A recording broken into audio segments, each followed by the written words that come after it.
आदाब।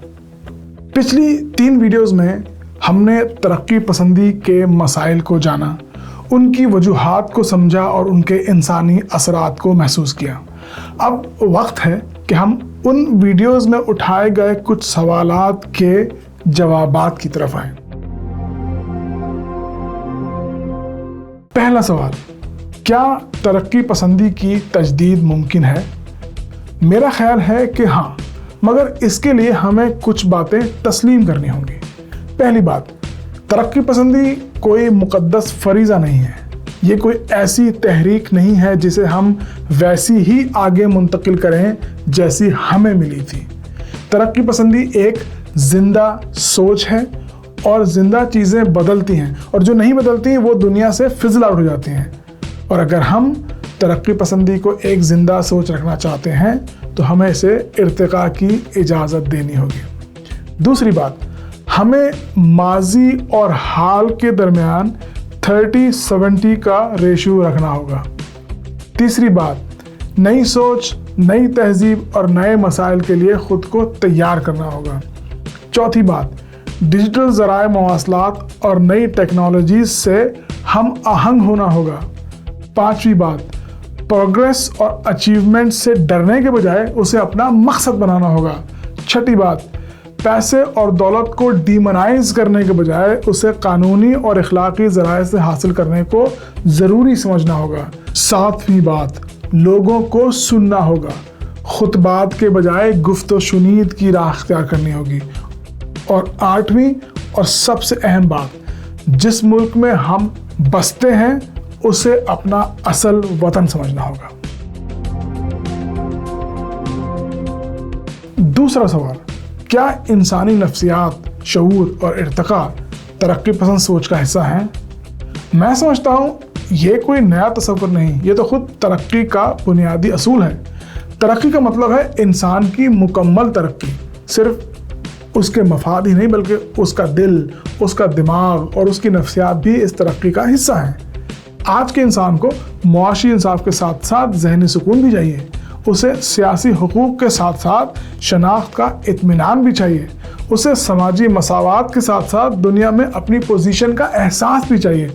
तरक्की पसंद सोच अगर आज आम इंसान और ख़ास तौर पर नौजवान नस्ल तक रसाई हासिल करना चाहती है तो उसे इंसानी नफ्सियात, शऊर और मतमाए नज़र को भी मुफाद, हुकूक और मुआशरती मसावात जितनी ही अहमियत देनी होगी। तीसरा सवाल, क्या हमें अगली नस्ल के लिए नए फ़िक्री इदारों की ज़रूरत है? हाँ, और शायद ये सबसे अहम काम है जो हम कर सकते हैं। वो इदारे जो आज मौजूद हैं वो किसी और ज़माने के लिए बने थे। उनकी ज़बान पुरानी है, उनके वसाइल पुराने हैं, उनका नुक्ताए नज़र पुराना है। वो अपनी जगह अहम ज़रूर हैं मगर वो काफ़ी नहीं है, क्योंकि वो आज से हम आहंग नहीं। हमें नए इदारों की ज़रूरत है जो ऐसी जगह फराहम कर सकें जहाँ नौजवान अपनी शनाख्त बना सकें, ना कि सिर्फ अपने बड़ों की शनाख्त अपनाएं। नए ख़यालात को जगह मिले, ना कि सिर्फ पुरानी बातें दोहराई जाएं। अमली महारतें सिखाई जाएं, ना कि सिर्फ नज़रियाती बातें की जाएं।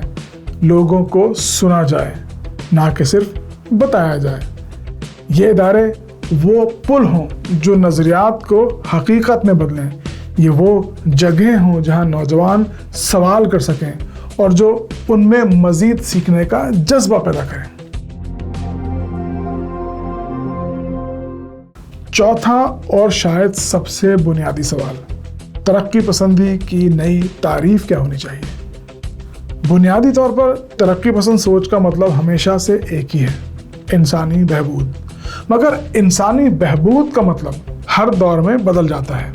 आज इसका मतलब है ज़हनी सुकून, तख्लीकी आज़ादी, मानी खेज़ ताल्लुकात और एक ऐसा माशरा जहाँ हर शख्स अपनी पूरी सलाहियत तक पहुँच सके। लिहाजा प्रोग्रेसिव थिंकिंग की तारीफ़ या प्रोग्रेसिविज़म की तारीफ़ तो प्रोग्रेस ही होनी चाहिए। इन सवालात के जवाब ढूंढना कोई आसान नहीं मगर कोशिश ज़रूरी है। इन वीडियोस का सिलसिला भी एक सवाल के साथ शुरू हुआ था और वो ये कि अगर सोच और अमल इर्तिका ना करें تو کیا اسے ترقی پسند کہا جا سکتا ہے؟ اور کم از کم میرا جواب تو یہ ہے کہ نہیں۔ اگر سوچ اور عمل ارتقا نہ کرے تو وہ ترقی پسند نہیں رہ سکتی، اور یہ کوئی الزام نہیں ہے، یہ ایک حقیقت ہے۔ ترقی پسندی کوئی منزل نہیں، یہ ایک سفر ہے، اور سفر کو جاری رکھنے کے لیے ہمیں جمود سے گریز کرنا ہوگا۔ کیا آپ اس ترجیح سے متفق ہیں؟ کیا آپ اس میں کچھ اور شامل کرنا چاہیں گے؟ آپ کی رائے اس مکالمے کا حصہ ہے اور میں اس رائے کا منتظر ہوں۔ ملتے ہیں اگلے ویڈیو کے ساتھ، جس میں ہم ترقی پسندی اور سرمایہ داری کے درمیان کشمکش کا جائزہ لیں گے۔ تب تک کے لیے اجازت دیجیے۔ آداب۔